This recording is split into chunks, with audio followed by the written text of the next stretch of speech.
2025 সালে ঢাকা শহরের রিয়েল এস্টেটের কি অবস্থা আসুন জেনে নেই। ঢাকার গুলশান, বনানী আর ধানমন্ডি হচ্ছে ঢাকার প্রাইম লোকেশন। তো গত এক বছরে এই এরিয়াগুলোতে প্রপার্টির দাম বেড়েছে 10 থেকে 15%।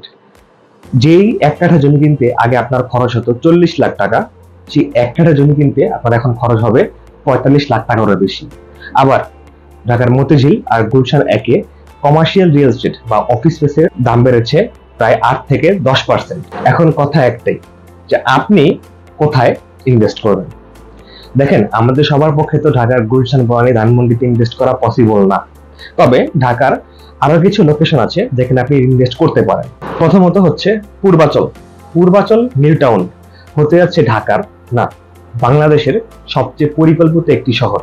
একটা স্মার্ট সিটি হওয়ার জন্য যা যা ফিচার দরকার সবকিছুই থাকবে এই পূর্বাচল নিউ টাউনে।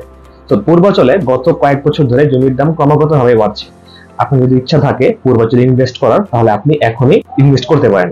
খুব শীঘ্রই এই পূর্বাচল ঢাকার বনানী বা গুলশানের মতো একটি প্রাইম লোকেশনে পরিণত হবে। এরপর আসে ঢাকার উত্তরা সেক্টর 17 ও বসুন্ধরা রেসিডেন্সিয়াল এরিয়া।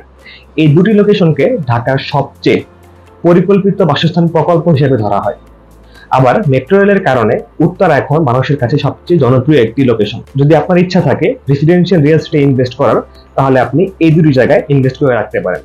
ও আচ্ছা, সেদিন আমার এক বন্ধু আমাকে কল দিয়ে বলল যে আমি নাকি সবসময় ঢাকার রিয়েল এস্টেট নিয়ে কথাবার্তা বলি, চট্টগ্রাম নিয়ে আমি কিছুই বলছি না। তো তার কথা শোনার পর আমি চট্টগ্রামের রিয়েল এস্টেট নিয়ে একটু ঘাটাঘাটি শুরু করলাম।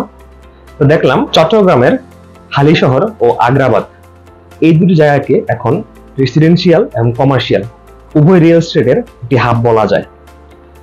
ঢাকার গুলশান বা বনানীর মতন এই হালিশহর আর আগ্রাবাদ খুবই পপুলার হয়ে যাচ্ছে, যেখানে একটি 1200 থেকে 1300 স্কয়ার ফিটের ফ্ল্যাট কিনতে গেলে আপনার গুনতে হবে 50 থেকে 7 লাখ টাকা। তো যাদের ইচ্ছা আছে ঢাকার বাইরে চট্টগ্রামে একটা রেসিডেন্সিয়াল বা কমার্শিয়াল রিয়েল এস্টেটে ইনভেস্ট করার, আপনারা সেখানে ইনভেস্ট করতে পারেন। আর 2028 সালের মধ্যে ঢাকা এবং চট্টগ্রামে আরো 8 লাখেরও বেশি ফ্ল্যাটের প্রয়োজন হবে। তাই এখনই রিয়েল এস্টেটে ইনভেস্ট করার সেরা সময়। তবে একটি কথা সবসময় মাথায় রাখবেন, রিয়েল এস্টেট ইনভেস্টমেন্টে লোকেশন ইজ দ্য কি। সঠিক সময়ে সঠিক জায়গায় ইনভেস্ট করলে লাভ নিশ্চিত। তাই দেরি না করে এখনই কমেন্ট বক্সে জানান যে কে কোথায় কোন এরিয়াতে ইনভেস্ট করতে চান। ধন্যবাদ।